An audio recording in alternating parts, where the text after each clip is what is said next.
Bismillahirrahmanirrahim. Assalamualaikum warahmatullahi wabarakatuh. Sobat muda muslim yang dimuliakan Allah, sobat muda non muslim yang saya hormati, siswa-siswi SMA Negeri 1 Cipari yang saya cintai. Alhamdulillah kita bertemu kembali dalam video yang saya buat kali ini. Sobat muda sekalian, pada kesempatan kali ini saya ingin mengajak sobat muda untuk berbincang tentang surat Al-Qari'ah, surat yang ke-101 di dalam Al-Quran. Di dalam tafsir Jalalain tidak disebutkan tentang sebab turunnya surat Al-Qari'ah ini, hanya disebutkan bahwasanya turunnya sesudah surat Al-Quraisy, ya. Dan ini termasuk surat-surat yang turun di Mekah. Saudara sekalian,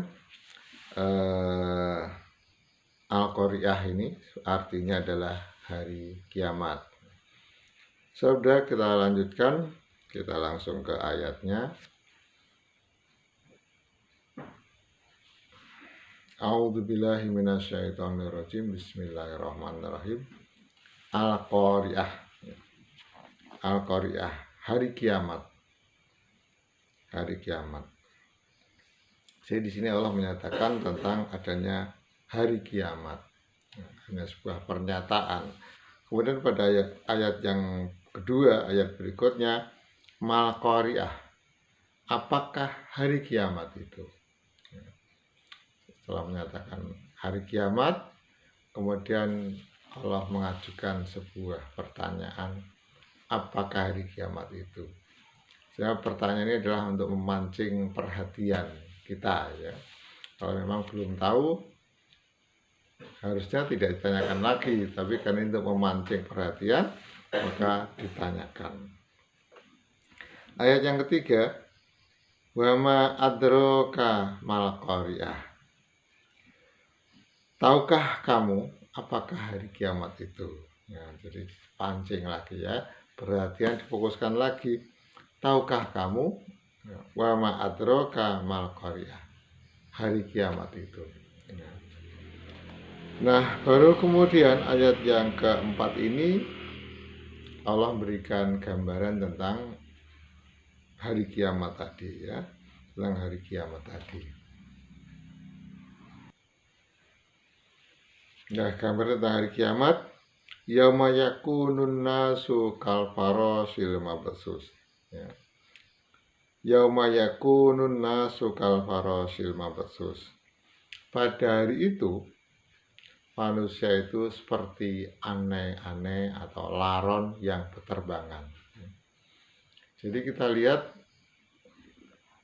sobat muda sekalian, laron yang berterbangan. Jadi pada hari kiamat manusia seperti aneh-aneh, seperti laron yang berterbangan.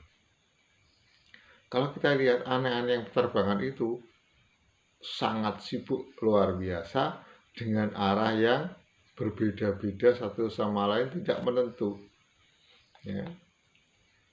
Walaupun di sana sudah jelas ada cahaya, ya, namun mereka tidak segera menuju cahaya. Mereka setelah sampai cahaya juga mereka akan berlari-larian ke sana kemari. Jadi menggambarkan ada sebuah kegelisahan, ya. Sesuatu yang tidak menentu, sesuatu yang tidak jelas, sehingga digambarkan oleh Allah pada hari kiamat itu adalah manusia seperti aneh-aneh yang berterbangan. Jadi manusia itu berlarian tidak menentu, seperti orang yang kebingungan, ketakutan, gelisah yang luar biasa. Kita lanjutkan ke ayat yang kelima. Wa takunul jibalu kal'ihnil manfus. Dan pada hari itu gunung-gunung seperti bulu yang dihambur-hamburkan.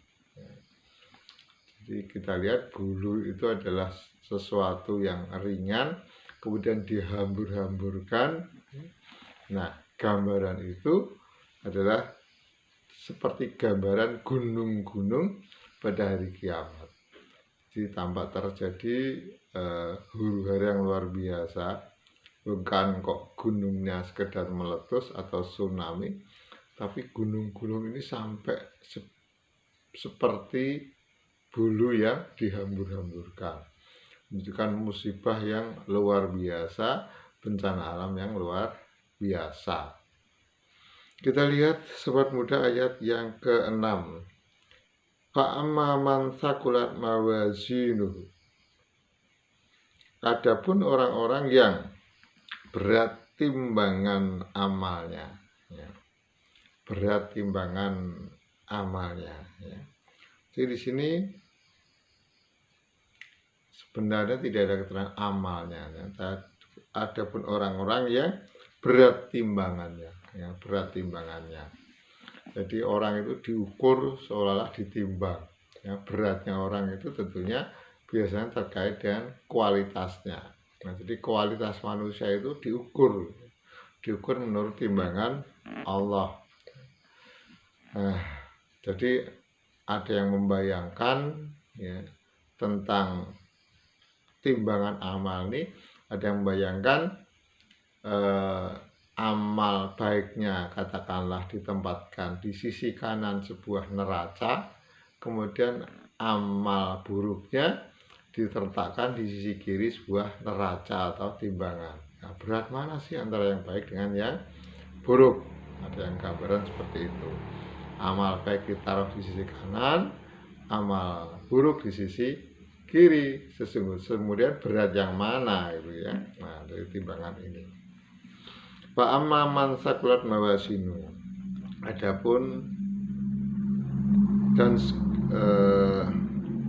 Fa'amma man thaqulat mawazinu. Adapun orang-orang yang berat timbangannya. Tapi tentang timbangan ini ada yang memandangnya lain, sobat muda sekalian. Artinya begini, ya, di sisi kanan ini amal orang ditimbang, tapi yang di sisi kiri ini adalah ukurannya, ya, ukurannya. Ya, jadi orang itu ditimbang sholatnya dulu, katakanlah begitu ya. Nah, sholatnya dulu. Nah, sholat itu ada ukurannya, sobat muda sekalian. Ada anak timbangannya ditaruh di sebelah kiri. Ini ukuran timbangan sholatnya. Jadi ini sholat minimumnya itu yang ini, ya. Nah, ini ada ukuran sholat minimum di sisi kiri, ya. Kemudian amal sholat itu ditaruh di sisi yang kanan. Nah, jadi ada diketahui, oh, sholatnya ini sudah melebihi ukuran apa belum. Jadi orang itu sholat itu ada ukuran minimumnya, apa itu, yaitu sholat fardunya, ditimbang dulu sholat fardunya. Nah, sholatnya ditimbang, oh ternyata lebih berat. Kenapa? Dia itu melebihi dari ukuran sholat fardu. Jadi dia selain mengerjakan sholat fardu, ternyata juga mengerjakan sholat-sholat sunat. Berat timbangan sholatnya. Kemudian timbangan puasanya, ditaruh anak timbangan ukuran puasa. Ukuran puasanya itu minimalnya apa? Puasa fardu pada bulan Ramadan. Ditaruh di sana anak timbangan ukuran puasa. Kemudian amal puasa orang tersebut ditaruh di sisi kanannya, ya. Nah, ditimbang. Jadi kalau dia misalnya hanya melaksanakan sholat melaksanakan puasa fardu aja, ya langsung timbang itu seimbang, ya, seimbang, ya. Nah, kemudian jika dia melaksanakan juga sholat sunat, maka timbangannya itu akan berat. Akan turun ke bawah begitu ya. Nah, kemudian juga amal-amal yang lain, ya, amal-amal yang lain, ya, ditimbang semuanya. Nah, kemudian kekurangan itu akan kekurangan suatu amal bisa nanti dicukupkan dengan kelebihan dari timbangan amal-amal yang lain, sobat sekalian. Nah, jadi tentang timbangan ini ada yang membayangkan, mendeskripsikan, menggambarkan bahwasanya amal baiknya semuanya ditaruh di sebelah kanan, kemudian amal buruknya ditaruh di sebelah kiri. Ya, berat yang mana? Ada juga yang menggambarkan bahwasanya di sebelah kiri ditaruh standar ukuran minimal sebuah amal, katakanlah sholat, kemudian sebelah kanan diletakkan amal sholat orang itu. Ya. Jadi lebih dari standarnya apa tidak? Nah, kalau hanya seimbang ya sudah, ya berarti dia lolos passing grade-nya. Karena passing grade-nya adalah ini standar amal sholat tadi ya, yang tentunya adalah sholat fardu. Demikian juga puasa, demikian juga zakat dan seterusnya ya. Nah, ini tentang timbangan sobat sekalian. Kemudian ayat yang berikutnya,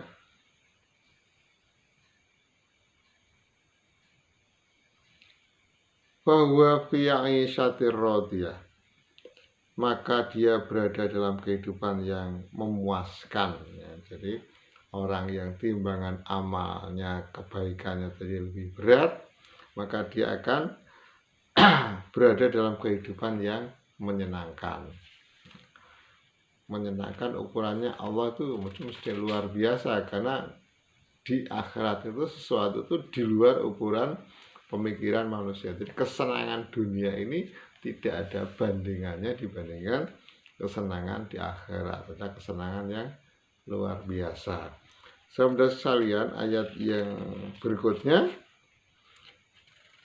wa amma man khaffat mawazinuhu, dan adapun orang-orang yang ringan timbangannya ya, jadi ada orang yang timbangannya itu ringan. Kalau tadi yang berat timbangan amalnya, dia berada dalam kehidupan yang memuaskan ya. Adapun orang-orang yang ringan timbangan amalnya bagaimana? Setelah ditimbang tadi bagaimana dia? Oh, ternyata dia timbangannya ringan ini ya. Nah, artinya dia dengan standarnya saja kurang. Nah, standar sholatnya dia kurang. Kemudian atau mungkin juga dia dikumpulkan amal baik dan amal buruknya, lebih banyak amal buruknya, sehingga amal baiknya ini, kualitas orang ini kurang ya. Maka orang yang ringan timbangan amalnya tadi, fa ummuhu hawiyah, maka tempat kembalinya adalah hawiyah. Di sini hawiyah pun juga manusia belum tahu apa itu hawiyah. Sehingga Allah mempertanyakan, wa ma adraka ma hiya, dan tahukah kamu apakah hawiyah itu? Wa ma adraka ma hiya, dan tahukah kamu apakah hawiyah itu?